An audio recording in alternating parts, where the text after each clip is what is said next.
Bismillahirrahmanirrahim. Assalamualaikum warahmatullahi wabarakatuh.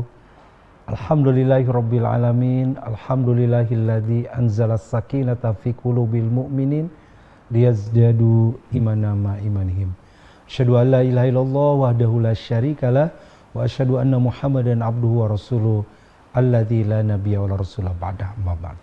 Bapak Ibu, sahabat-sahabat, pemirsa MKTV dimanapun berada, Allah Subhanahu wa taala berfirman di dalam Al-Qur'an surat Al-Baqarah 185.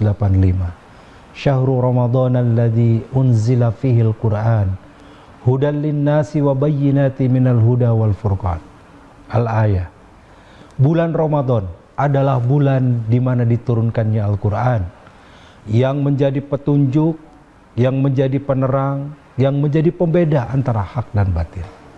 Inilah bulan di mana Allah menurunkan Al-Qur'annya sebagai petunjuk bagi kita semua.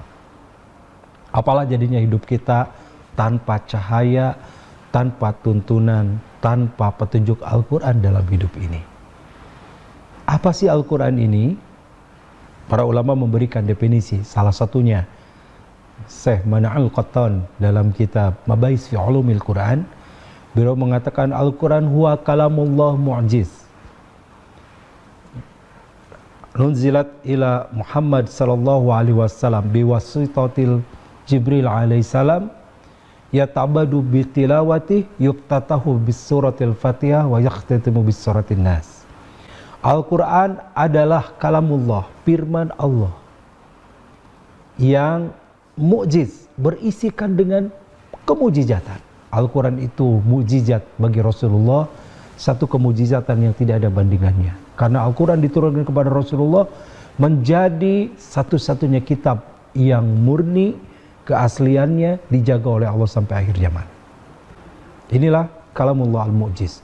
Setiap katanya, setiap hurufnya, bahkan setiap titik harokatnya, itu adalah kemujizatan yang tidak ada bandingannya. Maka sudah barang tentu kita sebagai seorang muslim yang meyakini kepada Allah yang maha memberikan petunjuk, yakin kepada Rasulullah yang membawa hidayah itu, yang menunjukkan hidayah itu, maka Al-Quran adalah jalan untuk kita meraih dan mengistiqomahkan hidayah tadi. Di bulan Ramadan diturunkannya Al-Quran merupakan kitab yang mulia, diturunkan kepada Nabi Muhammad, Rasul yang mulia, melalui perantara malaikat Jibril, malaikat yang paling mulia. Maka kalimatnya berikutnya adalah al-mu'jid yunazzilu atau tanazzala ila Rasulullah, diturunkan kepada Rasulullah sallallahu alaihi wasallam biwasitatil Jibril alaihi salam, dengan perantara malaikat Jibril alaihi salam, wa yata'abbadu bitilawati, dan bernilai ibadah bagi orang yang membacanya. Masya Allah. Syahid Qutb atau Imam Syahid Qutb menyampaikan ada 4 cara kita berinteraksi dengan Al-Quran, dan ini sangat dianjurkan, dimotivasi untuk kita lakukan di bulan Ramadan ini. Apa keempat itu? Yang pertama adalah qira'atahu atau tilawatahu, kita membacanya. Quran itu dari kata qira'ah atau qara'a yang artinya membaca. Quran artinya bacaan. Namun tentu tidak sebarang bacaan, karena kalau kita membaca koran, membaca majalah, membaca di handphone membaca berita, bisa jadi tidak bernilai, tidak berpahala, bahkan bisa jadi berpeluang dosa kalau yang kita baca sesuatu yang mengandung unsur maksiat. Tetapi ketika kita membaca Al-Quran, ya ta'abadu bitilawati, sekalipun kita nggak paham artinya, belum ngerti isinya, tidak tahu terjemahannya, Allah berikan ketentraman bagi orang yang membacanya. Tidak hanya itu, di bulan Ramadan ini Allah berikan pahala yang berlipat ganda. Hadisnya sangat terkenal di mana Rasulullah bersabda, "Kullu amal ibnu Adam yudha'if bi asrin hatta sab'ina mi'ah." Setiap anak Adam akan dilipat gandakan pahalanya kepada 10 sampai 700 kali lipatan. Wala aqulu alif lam mim harfun, dan kata Rasulullah, aku tidak katakan alif lam mim itu satu huruf. Lakin alif harfun, lan harfun, mim harfun. Tapi alif satu huruf, lam satu huruf, mim satu huruf. Wa fi kulli harfin khair, dan tiap huruf itu adalah kebaikan. Bayangkan kita hitung secara matematika kita yang sederhana.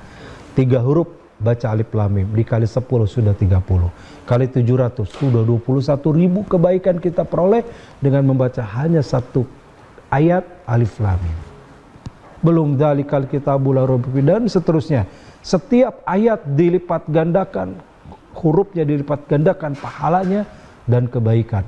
Maka inilah saat kita menuai banyak pahala, menuai banyak kebaikan melalui amal-amal kita di bulan Ramadan dengan tilawatil Quran. Maka tugas pertama juga berdasarkan kewajiban kita interaksi dengan Quran, bahwa kita diperintahkan banyak membaca Al-Quran, maka kita pun harus berusaha untuk belajar membacanya dengan baik dan benar. Karena Al-Quran diturunkan dalam bahasa Arab. Inna anzalnahu Qur'anan Arabiyyan la'allakum ta'qilun. Kami turunkan Al-Quran itu dalam bahasa Arab agar kalian belajar, menggunakan akal berfikir, mau mempelajari. Sehingga belajarnya jadi pahala, Al-Quran yang kita pelajarinya juga berpahala. Disitulah kemudian dengan membacanya jadi kebaikan. Kenapa kita harus belajar? Karena lisan Arab beda dengan lisan kita orang Indonesia, beda dengan lisan kita orang Sunda, Jawa, dan seterusnya. Maka ketika kita membaca Al-Quran, kita pelajari huruf demi huruf dengan tepat dan benar. Sekarang ada ilmu tahsinul Quran, mulai bagaimana membaca lafaz dan huruf yang benar, bagaimana sifatul huruf, keluar setiap huruf, bil ahkam dengan hukumnya, ma'am maqamihi beserta tempatnya. Itulah yang membuat bacaan Quran kita menjadi baik dan benar dan berpahala diterima oleh Allah. Maka yang pertama, membaca itu pun diawali dengan belajar membaca yang baik dan benar.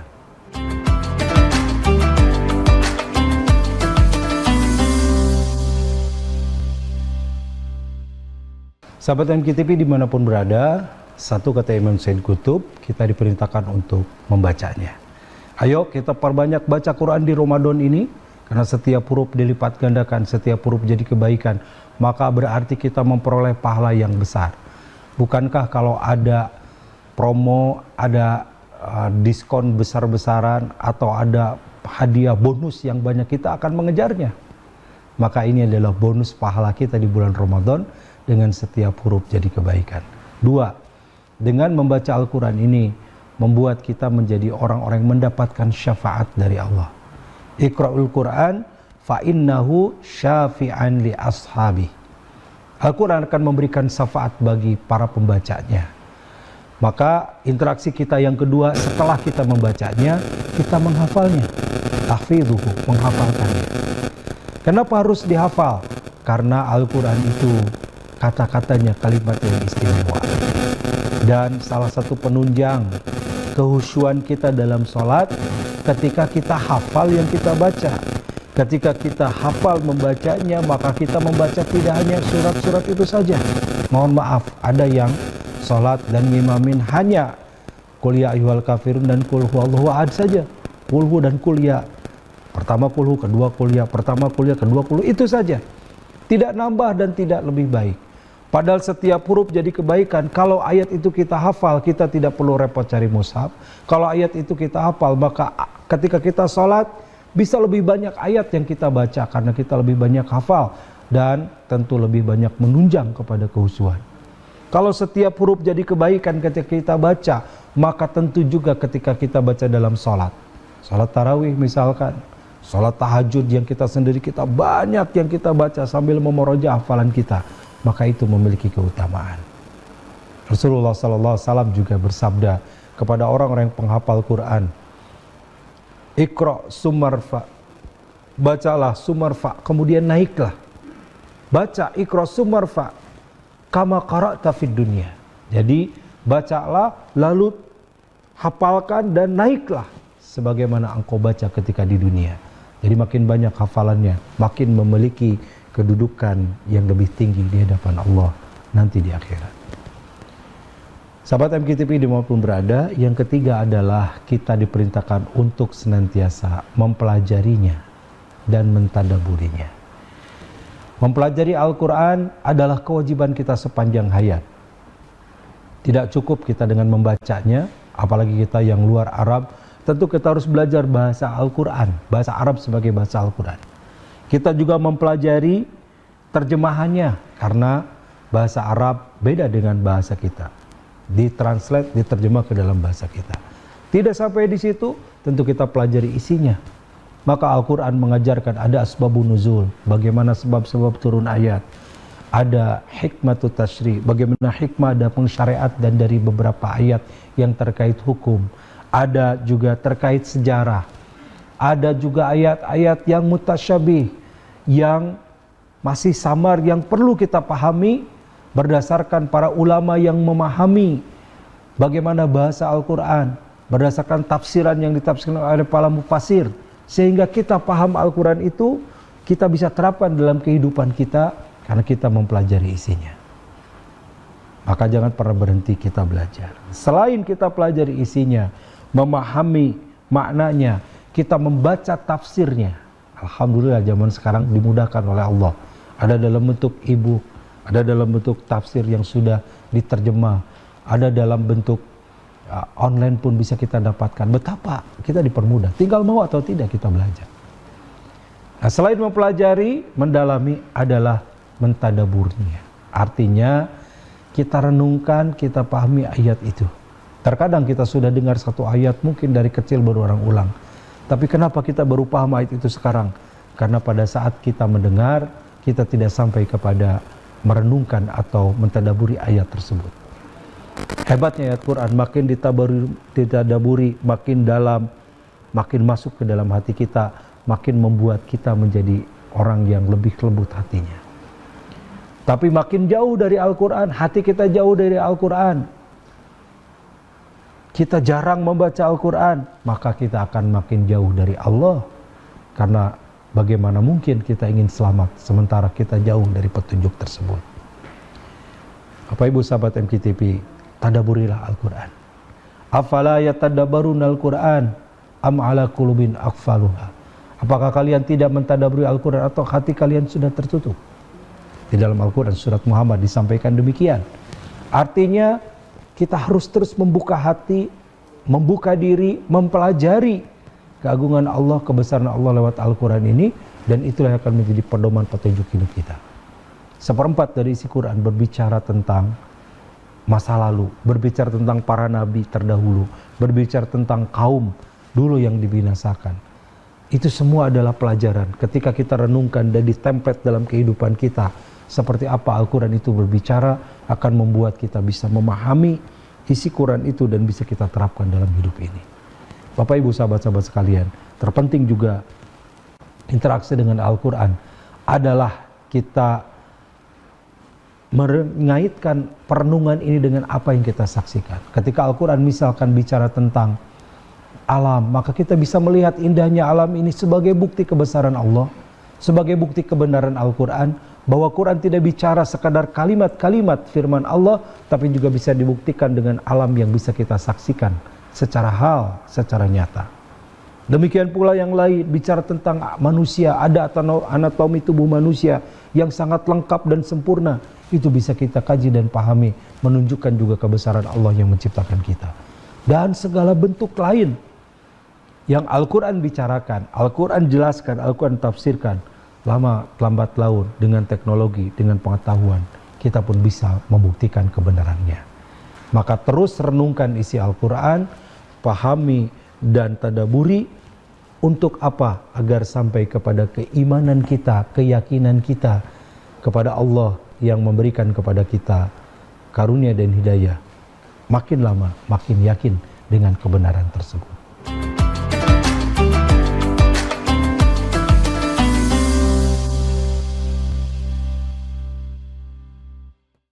Sahabat MKTP, masih di sepertiga malam dan kita membahas tentang bagaimana keutamaan Al-Quran di bulan Ramadan ini.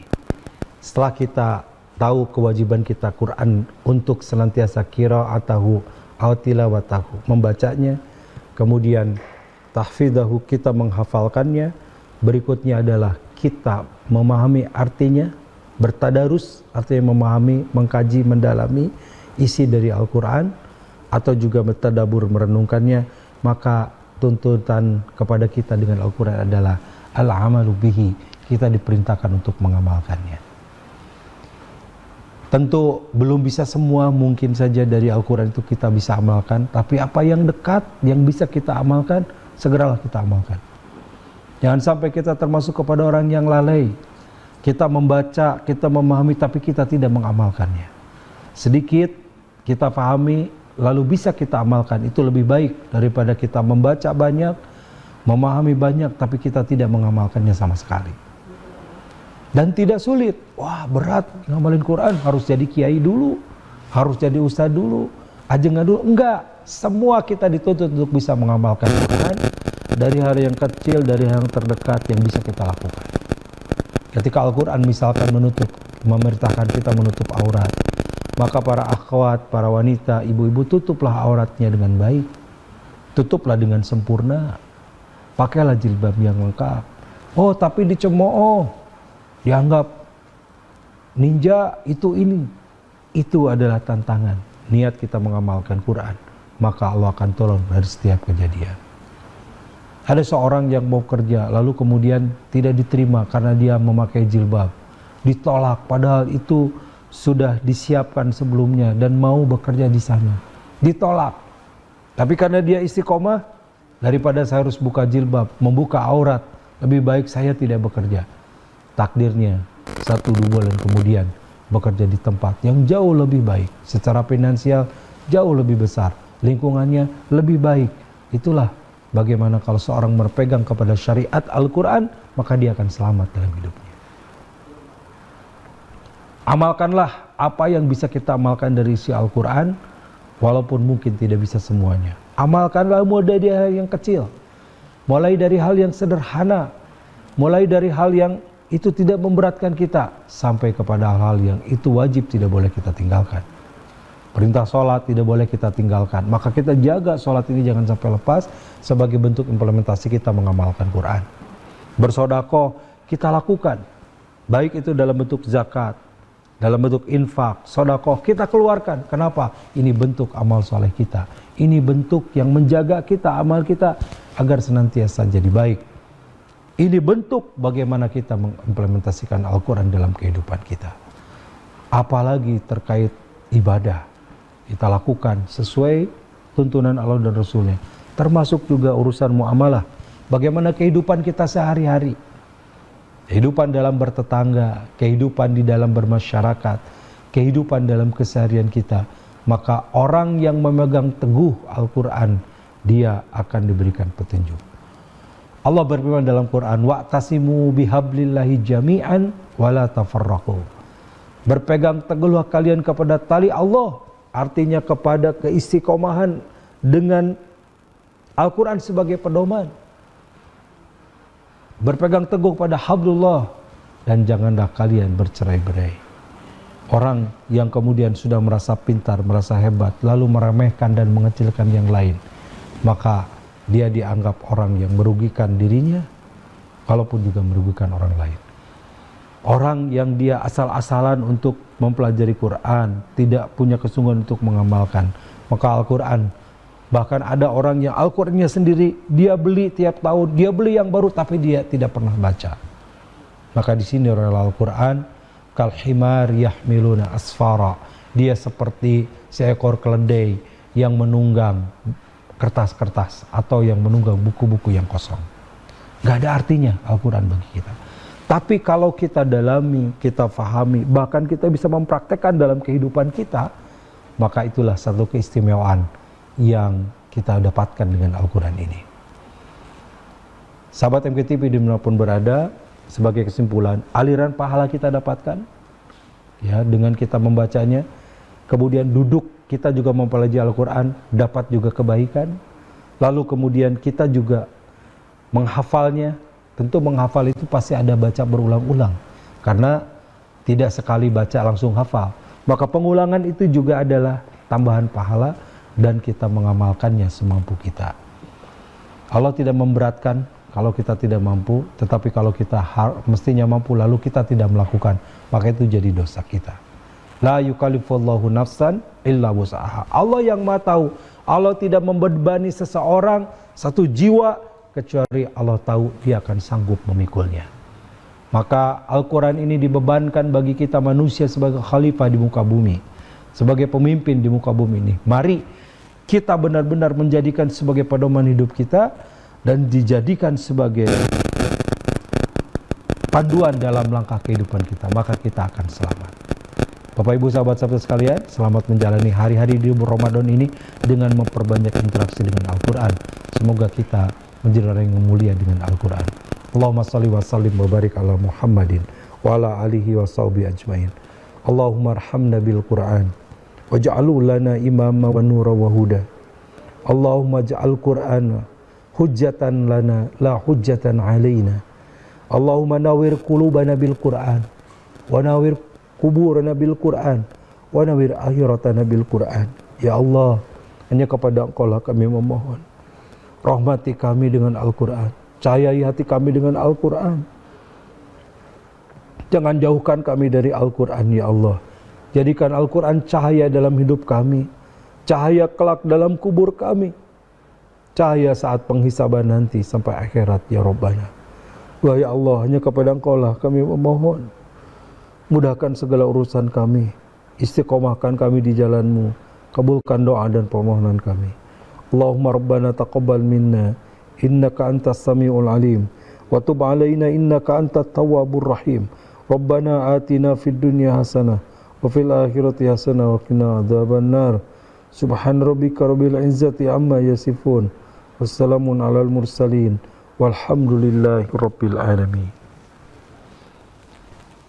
Terima kasih sahabat MKTV dimanapun berada, teruslah berinteraksi dengan Al-Quran. Sepanjang kita dekat dengan Al-Quran, maka hidup kita akan terus dituntun. Kalau jauh dari Al-Quran, kita akan merugi dan bahkan kita akan celaka. Terima kasih. Aku qouli hadza wa astaghfirullah li wa lakum. Assalamualaikum warahmatullahi wabarakatuh.